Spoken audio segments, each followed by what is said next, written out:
I guess it's been a bit now since the final Evangelion movie Thrice Upon a Time has come out, but being the huge fan of it that I am, I wanted to share my thoughts on it. I've also heard that Studio Khara has been very protective of the copyright of this movie, so please enjoy what is on screen, as it is what I believe a very eye-popping piece from the movie itself. So, to say goodbye to my favorite anime series, here we are. As I had expected, 3.0 plus 1.0 explained a lot of the things that made 3.33 confusing to some people, and in classic Evangelion fashion, it all went down a route of either you love it or you hate it. The Rebuild series opts for a completely different ending than either the TV series or End of Evangelion, going down a more happy route, giving Shinji a chance at having a life that no other place in the franchise did. Maybe this is due to Hideaki Anno's changing philosophy on creation, wanting to send this boy off with a happy ending before saying goodbye to him for good, and moving his way into more live-action-oriented projects. Or maybe it's just Anno showing us that even the most depressed, abused, introverted individuals can have a chance at happiness too. If anything, the Evangelion itself was a source of tension in Shinji's life. It represented the ability to be useful, especially to his father Gendo Ikari, to Misato Katsuragi, to Ritsuko Akagi, and to his friends. It represented power that he didn't have otherwise, the power to protect what he loved, but also the power to destroy what he loved.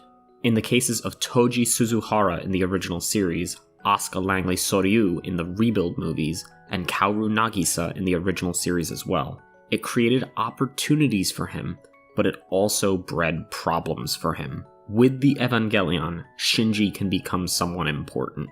Without the Evangelion, he is no one important. 3.33 followed up on Shinji saving Rei Ayanami from within Evangelion Unit 1 in 2.22, triggering the near third impact. A concern a lot of people had with it was the tonal shift into everyone straight up hating Shinji for an issue caused not completely by him, but by the orders he acted upon by Katsuragi.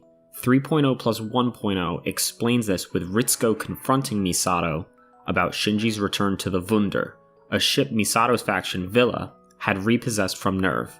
Misato had shouldered the burden of Shinji's actions because of her orders, and while she may have been rough with him, she only wanted to protect him. What's interesting is what this revelation leads into. Up until this point in the movie, we're mostly fed some extra exposition about what happened in the years between 2.22 and 3.33, as well as the in-between events of 3.33 and 3.0 plus 1.0. All of this coupled with visiting Village 3, where we reunite with Toji Suzuhara, Kensuke Aida, Hikari Horaki, and a few new characters.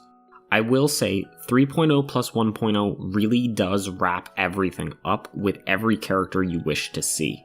One point that the original Neon Genesis Evangelion I do believe skipped out on, by just evacuating the side characters from Tokyo 3 to focus more on the core cast near its ending.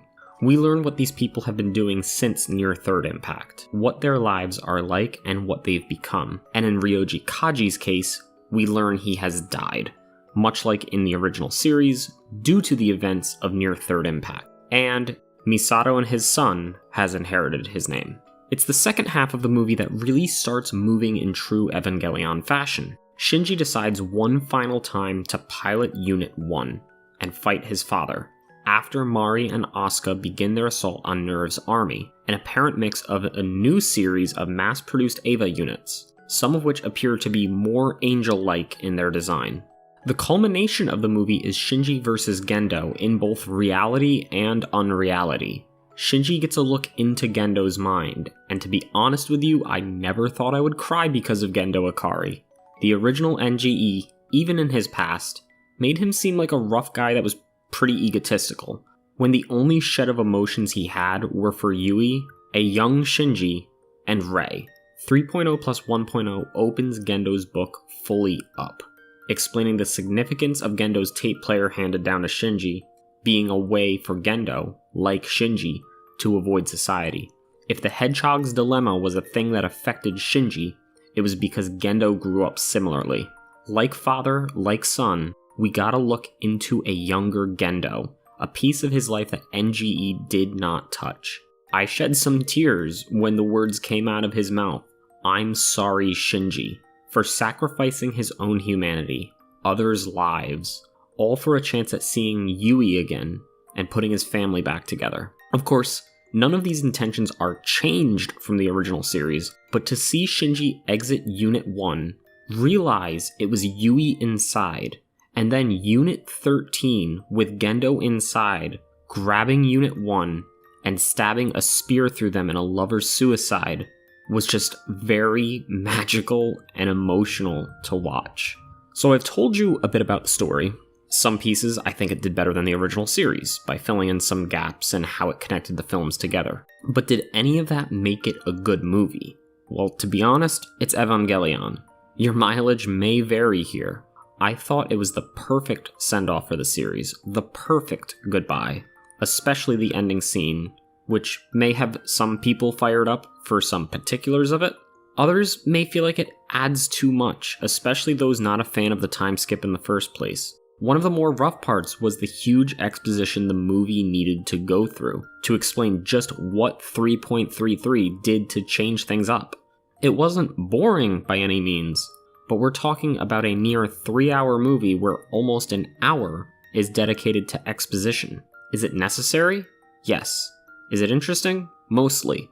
Will it get on some people's nerves? For sure. I'd say if 3.33 put a bad taste in your mouth, give 3.0 plus 1.0 a chance. If you're not a fan of the rebuilds in general, you're probably wasting your time here and can use your time more wisely. Of course, the only major spoiler you've gotten so far is how Gendo dies, and that Misato and Ryoji had a kid together. We're going to get into the ending scene now, so if you don't want to know about that, you can skip ahead to the time on screen. So, I'm an Asuka fan. I always have been since she popped on screen in the original series. Her fiery personality, no fucks given attitude, has always made her a great character in my mind. Then taking her apart piece by piece and shattering her psyche made her even more interesting. Up to the point when she was fighting for her life against the MP Eva in the End of Evangelion, I wanted to see her win. I knew she wouldn't, but I wished she had a chance. Some of you are probably Rei fans in similar ways, liking a quiet girl who still gets the job done, even though she may feel like it's an order. She's blindly accepting of things because she doesn't understand them, unless of course you insult someone she cares about deeply. Then you're on her bad side. And there's probably a huge group of you guys that are Kaoru fans too. Whether you think it was a romantic relationship or not between Shinji and him, you can't deny that Kaoru was the first among many that really made Shinji feel understood. Unfortunately for Shinji, he wasn't meant to live. I can't imagine many of you are Mari fans though, so when Shinji wished for a world without Evangelion, the main source of tension in his life, finally creating the dream reality we saw attempts at in Neon Genesis Evangelion, his friends are living again. Rei, Asuka, Kaoru, and Mari. Except they're living their adult lives free of the Eva. We see Mari approach Shinji and cover his eyes, asking a question she did earlier in the movie. Guess who? His reply. I don't know. Glasses and big boobs, maybe? Echoing Mari's words from earlier. They flirt for a little, then run off holding hands up a staircase. Ending the movie. A lot of you probably feel that Mari shouldn't have been that person Shinji ran away with. It should have been one of the others, and I feel that. As an Asuka fan, I do feel that. But let's take a closer look at it. Rei, as we know, is a clone of Shinji's mother. Well, maybe not in this new reality, but the image of her being Yui's replica will always be in Shinji's mind. He and Asuka are genuinely not compatible. Though she finally admitted she had feelings for him, and he to her, there's a real chance at a toxic relationship there that I believe both of them realize. Kaoru and Shinji were probably the most compatible, and while they understood each other, there's one thing holding Kaoru back. The same thing that ultimately holds Rei and Asuka back as well. The Evangelion ended up bringing the difficulties of these individuals to their head. Rei's humanity, Asuka's loneliness, Kaoru's life, and Shinji's insignificance. Mari does not have that association with her. She was a character ham-fisted into the series by the production team that did not have a negative outlook on her life. She was probably the happiest of the Eva pilots. So to find use for her, differentiating her just enough from the original cast, and acting as a reset of sorts for Shinji is a great role for her. Do I think Shinji would be happy with Mari? Honestly, more so than the rest of the cast, as I think memories would haunt him from life before the Eva. They may be gone physically, but the emotional damage caused by them and what they brought upon humanity may hurt Shinji more. Finally, to touch upon Mari's true name, Mari Iscariot, and a bit of my thoughts behind it. I've read a few differing opinions on this already and how it signifies her being a traitor to Nerve or an alien to Anno's creation, her being a traitor to the meaning of Evangelion, and it being Anno's way of getting back at the team for forcing her into the story. But here's what I think. We didn't learn much of Mari until she confronted Fuyutsuki near the end of 3.0 plus 1.0, when he spoke her true name and we discover that she was a friend of Yui's in school. Here's a point that may have been looked over, or rather hidden from the viewer.